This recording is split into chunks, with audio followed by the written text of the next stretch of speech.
दोस्तों एक बात की मैं गारंटी देता हूं, ये वीडियो देखने के बाद समझने के बाद में आपको समझ में आ जाएगा कि इटली में फ्री पेपर्स का प्रोसेस क्या होता है। जो आपने बहुत सारे लोगों से सुना होगा कि फ्री में पेपर बनते हैं, इटली चले जाओ, कैसे होता है आइए समझते हैं इस वीडियो के अंदर। दोस्तों वीडियो को लाइक करके सब्सक्राइब करना, बेल आइकन जरूर दबाना, शेयर करना किसी दोस्त साथ में जो इटली जाने में इंटरेस्टेड हो। दोस्तों ये पूरे प्रोसेस को फॉलो करना बहुत जरूरी है और ध्यान से समझना है इस पूरी वीडियो के अंदर। कोई बकवास नहीं, स्ट्रेट फैक्ट्स के ऊपर, नंबर फैक्ट्स के ऊपर आपसे बात करूंगा मैं, ठीक है। इसके अलावा आप कोई भी वीज़ा रिलेटेड अगर सर्विसेज मेरे साथ में करना चाहते हैं तो इसके लिए आप यहाँ पे क्लिक करके आप एक कॉल बना सकते हैं मेरे साथ में, सिंपल सी, जिसके अंदर मैं आपको गाइड करूंगा कि किस तरह से हमारे सर्विस का मॉड्यूल होता है और किस तरह से हम आपकी आगे मदद कर सकते हैं। दोस्तों इसके अलावा यहाँ पे क्लिक करके आप मेरे फेसबुक के वेरीफाइड पेज को जो है फॉलो कर सकते हैं, जिसके ऊपर मैं निरंतर काफ़ी अच्छे अच्छे अपडेट्स पोस्ट करता रहता हूँ। Thank you very much. अब दोस्तों पहली बात समझनी ये ज़रूरी है, जो लोग इसको बिल्कुल अंधाधुंध ये समझते हैं फ्री के पेपर अप्लाई कर लो, कोई कर देगा आपके लिए, ऐसा हो जाएगा। आपको ये बात समझनी जरूरी है, इसका करेक्ट टर्म है डिक्रेतो फ्लूसी। इसको डिक्रेतो फ्लूसी बोला जाता है। सबसे पहले आपके पास में एक जॉब ऑफर होना चाहिए, उसके बाद में एम्प्लॉयर आपका एएलआई पोर्टल के ऊपर नला औस्ता अप्लाई करता है, उसके बाद में आपका वर्क परमिट अप्लाई होता है, एम्बेसी आपको वीजा देती है और आप फ्लाई करते हो इटली में जाके सोजोर्नो अप्लाई करते हो, जो कि इटालियन टेम्परेरी रेजिडेंस कार्ड होता है, टेम्परेरी रेजिडेंस परमिट भी उसको बोला जाता है। तो ये जो फ्री पेपर वाली टर्म है, पहली बात समझने की, इसको बोलते हैं डिक्रेतो फ्लूसी, ठीक है। और इसके करने के लिए क्या क्या चाहिए वो मैंने आपको समझाया। अब डिटेल में बात करते हैं इसके बारे में, कितनी कितनी एप्लीकेशंस रिसीव हो चुकी हैं, कैसे आपने अप्लाई करना है, किस तरह से इसका पूरा प्रोसेस होगा। दोस्तों ये सो कॉल्ड जो फ्री पेपर वाली स्कीम है जिसको बोलते हैं डिक्रेतो फ्लूसी, इसके अंदर 2026 से लेके 2028 के पीरियड के अंदर मैं आपको बता देता हूँ, रिकॉर्ड्स के हिसाब से 1,64,850 एंट्रीज जो है जा चुकी हैं। 2027 के अंदर जो है ऑलरेडी 2027 के अंदर जो कोटा है वो है 1,65,850, यानी कि थोड़ा सा फर्क है। और 2028 के अंदर दोस्तों इनका जो कोटा है वो बढ़ा दिया है, वो है 1,66,850 का कोटा है टोटल एप्लीकेशंस जो जमा करवा सकता है पर्टिकुलर कोई भी एम्प्लॉयर हो, वो डाल सकता है। कैसे होता है दोस्तों, 2026 के 9 सीजन में वर्क रिलेटेड कोटा के अंदर जो क्या क्या कैटेगरीज है दोस्तों, इसके अंदर आपका कंस्ट्रक्शन में है, ट्रेड में है, होटल रेस्टोरेंट में काम करते हो अगर आप, टूरिज्म से रिलेटेड है, transport logistics, health social care और अदर सर्विसेज के बाद हर चीज़ का ऑलमोस्ट इन्होंने जो है एक छूट दे दी है। और सीजनल वर्क के लिए दोस्तों 2026 का जो कोटा है वो है सिर्फ और सिर्फ 88,000 मेनली एग्रीकल्चर और टूरिज्म सेक्टर के लिए, ठीक है। अब दोनों में फर्क समझ में आ गया कौन से सेक्टर और किसका कितना कितना कोटा है।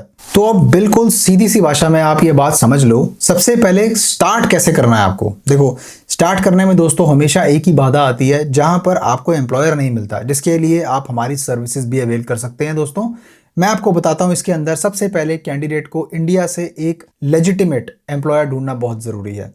कोई ऐसा नहीं बोल सकता कि मेरा रिश्तेदार है, कोई वहाँ पर भी किसी ने मेरी दुकान डाली हुई है, या फिर किसी ने भाई कोई वो मेरे जो ये फ्री पेपर के नाम पे बोलते हैं ना, डिक्रेतो फ्लूसी बोलते हैं इसको, ठीक है, ये अप्लाई करवा देगा।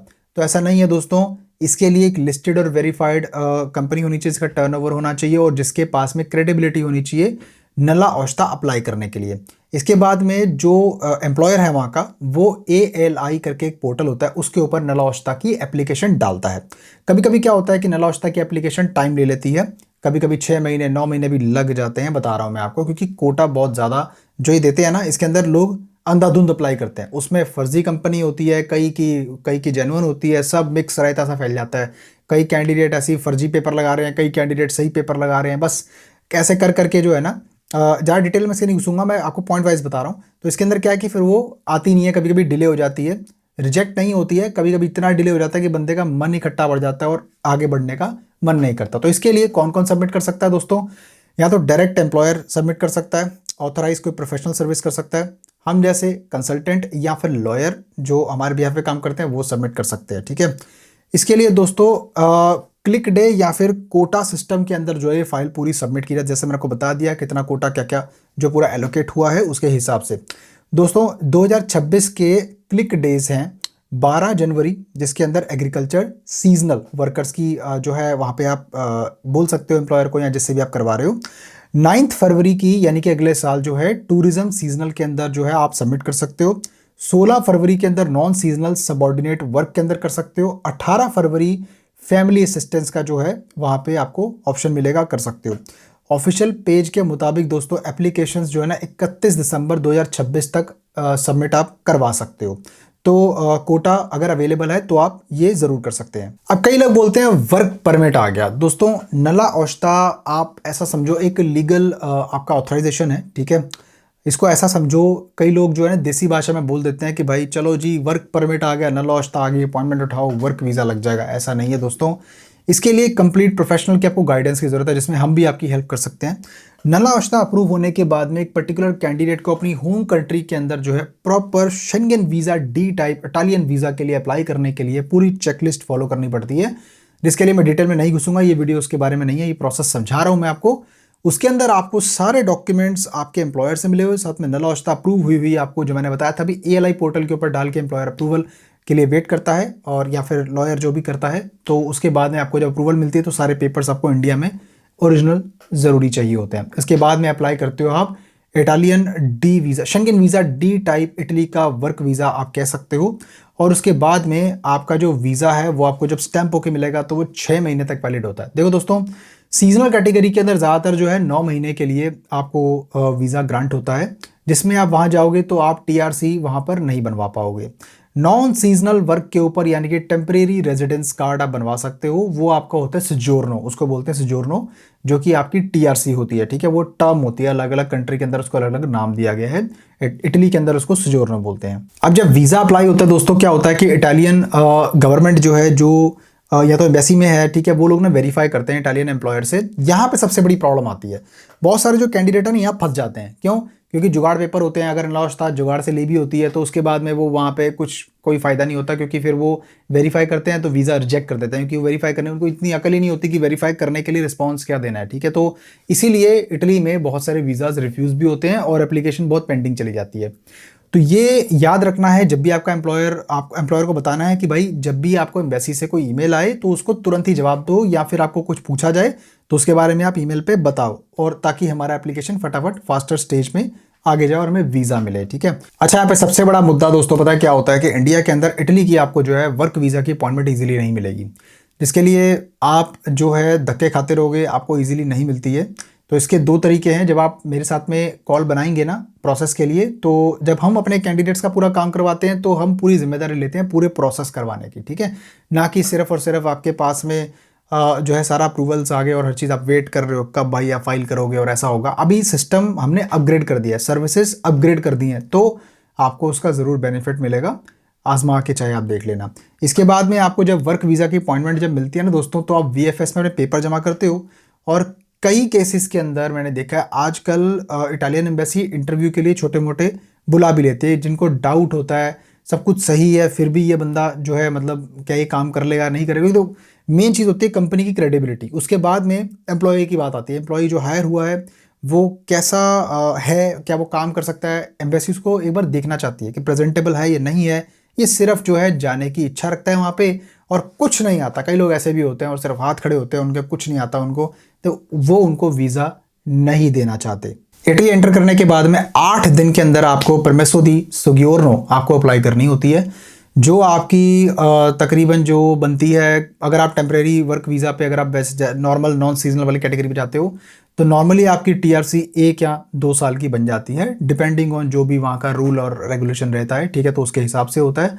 हाँ, अब जो यहाँ पर एक बहुत बड़ा क्वेश्चन है कि जो मैंने बोला फ्री, देखो भाई फ्री तो कुछ नहीं होता, सीधी बात है ना।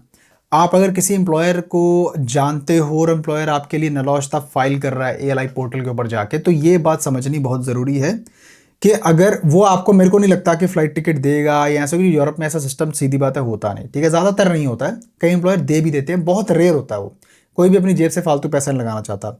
तो प्रोसेस के पैसे उल्टा वो भी ले लेते हैं, ठीक है, जो एम्प्लॉयर होते हैं आजकल, क्योंकि वो वकील को किसी को पूरा ठेका देते हैं और वकील पूरा काम करता है। अगर वो भी एम्प्लॉयर इंटरेस्टेड हो, वैसे तो बहुत ही कम होता है ऐसा, तो इसीलिए आपको कंसल्टेंट्स की हेल्प लेने की ज़रूरत यहाँ पे पड़ जाती है।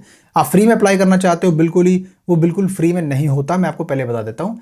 छोटे मोटे खर्चे लगा के भी, आपके VFS की फीस लगा के भी तकरीबन आप समझ लो बैंक स्टेटमेंट भी आपको दिखानी है, तो भी आपका अच्छा खासा 5-6 लाख का 6-7 लाख का बजट तो होना ही चाहिए। और भाई एक बात बताओ, जब वीज़ा लगेगा तो क्या आप बिल्कुल ही अपनी खाली जेबें करके जाओगे वहाँ पे? बिल्कुल खाली जेबें तो करके नहीं जाओगे ना, कुछ पैसा तो लेके जाओगे, लाख 2 लाख 3 लाख लेके जाओगे अपने पास में।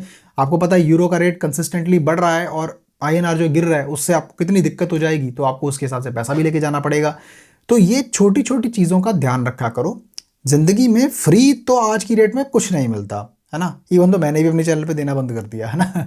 तो देखो फ्री वाला जो सिस्टम है ना, जो लोग ये सोचते हैं कि यूरोप फ्री में आ जाएंगे और जो ऐसे चैनल फॉलो करते हैं, तो भाई मैं आपको बता दूं वो बिल्कुल गलत जानकारी आपको दे रहे हैं। अगर वो ये बोल रहे हैं कि भाई आप तो कुछ भी नहीं है, सब एम्प्लॉयर देगा, फ्री में आ जाओगे, मैं आपको एक बात का दावा करता हूं यहाँ पर, अगर एम्प्लॉयर आपका हर चीज़ का कवरेज भी आपको दे रहा है ना, अगर मान लो, वैसे तो बहुत सारे कम एम्प्लॉयर होते हैं जिनको टेक्निकलिटी से मतलब जो है वो कर सकते हैं, नहीं कर पाते तो वो क्या करते हैं भाई, किसी को ठेका दे देते हैं, कोई कंसल्टेंसी या लॉयर जो होता है वो इमिग्रेशन लॉयर उनके लिए पूरा प्रोसेस करता है। नहीं तो कोई एम्प्लॉयर अगर रेयरली कर देना तो उसमें आपकी फ़्लाइट टिकट, अगर वो ये सब खर्चे भी उठा लेता है, जिसकी पॉसिबिलिटी 100 में से सिर्फ 0.01% है, अगर कर लेता है, तो क्या है कि आपको फिर भी VFS और फ्लाइट टिकट के खर्चे तो और बैंक स्टेटमेंट शो करने के लिए तो चाहिए होगी, जिसमें भी आपका तकरीबन 4 से 5 लाख का जो आपको बजट रखना पड़ेगा। कुछ पैसे लगेंगे, कुछ पैसे आपके यूरोप में आप लेके जाओगे और कुछ आप शो करोगे, जो शो करोगे ऑब्वियसली वो लेके जाओगे, है ना। तो ऐसा तो है नहीं कि आप वहाँ पे जाके एकदम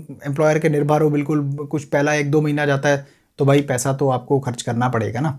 तो देखो ये उनके लिए जानकारी है जो अंधाधुंध जो सोचते हैं भाई फ्री में आ गए, पेपर अप्लाई करो इटली के, जाके वहाँ TRC अप्लाई करेंगे और बल्ले बल्ले जी फैमिली आ जाएगी, है ना।